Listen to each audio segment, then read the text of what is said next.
I'm with Lawney Dampney, the chairman of the Policy and Steering Committee. I'm going to ask Lawney some questions to do with the Clubhouse Redevelopment project. So Lawney, can you summarise for the members what the Clubhouse Redevelopment plans are and why they're important to the club? Yeah, thanks, Ian. There are four major reasons why we should be undertaking this project. Firstly, the ladies' changing rooms are in need of a major refurbishment.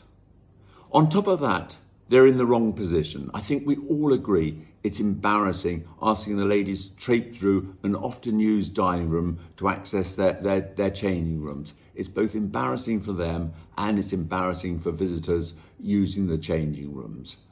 By moving the ladies' changing rooms to behind Ian and Sue's offices, will free up the big function area, and it would be a much more sensible place to have the ladies' changing rooms.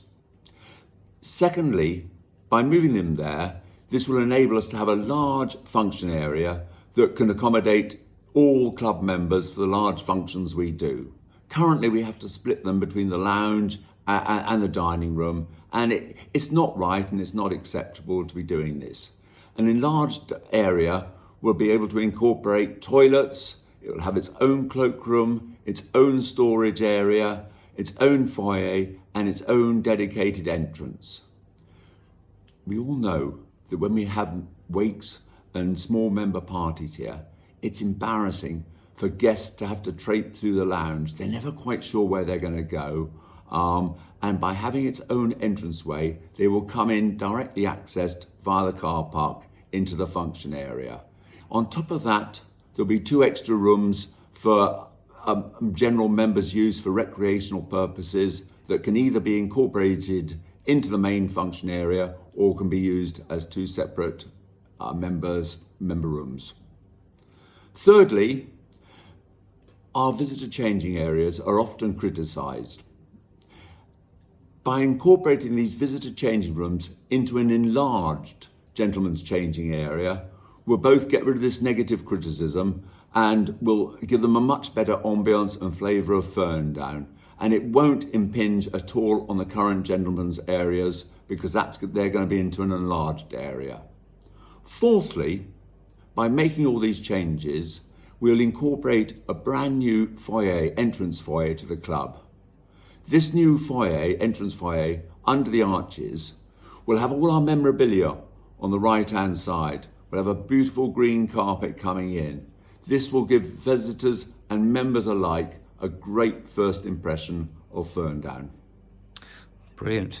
Lawney, how much is this project going to cost?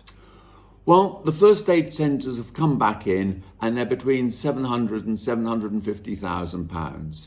But as we all know, there's a lot of building inflation carrying on at the moment. So we're allowing a figure between £800,000 to £900,000 for budgetary purposes. Thank you. It's a large, complex project for the club to undertake. Who's going to manage the project? Yeah, we acknowledge that totally.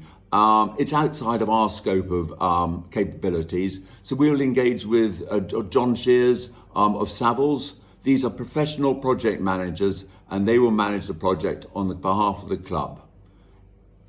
Thank you.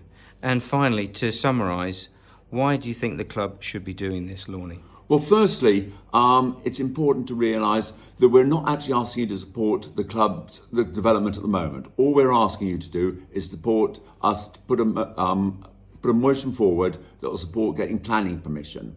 Then a future P&S will determine when is the right time to actually build the project out. In summary, the last major project we undertook was the Arches project. And it incorporated Ian's and Sue's offices and the pro shop and those wonderful arches that we all love and adore. That was a major success and we're all having the benefits of it. This current project will make the clubhouse fit for purpose for now and hopefully, almost certainly, future-proof it for current members. The joy of being a members club is that we inherited a great facilities from the people who came before us. And it's incumbent on us as current members to maintain those standards and to leave a great legacy for those who come behind us. And this project, it will enable us to both enjoy an enhanced settings, but also leave a great legacy for future members. Lovely. Thank you very much, Lawney, for sharing that with us. Obviously, we look forward to hearing more about this at the forthcoming Members Forum and at the EGM. Thank you very much, Lawney. Thank you, Ian. Thank you.